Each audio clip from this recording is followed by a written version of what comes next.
ကြောင်လေးတွေကိုချစ်တဲ့သူဘယ်နှယောက်ရှိမလဲ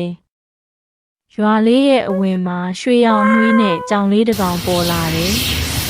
ဒီမျက်လုံးလေးတွေကခြေရီလိုတောက်နေတဲ့ဒီကြောင်လေးမှာလျှို့ဝှက်ချက်တစ်ခုရှိတယ်နော်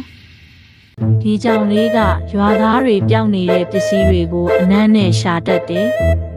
ဘသူပစ္စည်းပျောက်အားလုံးကိုသူကူညီတယ်ရွာလေးမှာမိုးခေါင်ရင်လဲဒီကြောင်လေးရဲ့မော်စွမ်းနဲ့တပင်းကသူတစ်ချက်ခွန်လိုက်တာနဲ့မိုးတိမ်ကြီးစုပြီးမိုးဆက်တွေရွာကြလာတယ်ဒီတစ်ခါတော့ရွာသား2ယောက်စံအိတ်ကြောင်ရန်ဖြစ်နေကြတယ်ဒီကြောင်လေးကသူတို့ကြားထဲဝင်ပြီးလက်သီးလေးနဲ့ထိုးလိုက်တယ်အားလုံးပြန်ရဲသွားကြတယ်ဒီလိုနဲ့ပဲရွှေရောင်ကြောင်လေးနဲ့ရွာသားတွေရဲ့ပျော်ရွှင်ဖွယ်ရာဇလန်းလေးကဒီမှာပဲပြီးသွားပါပြီ Like and follow အတွက်ကျေးဇူးတင်ပါတယ်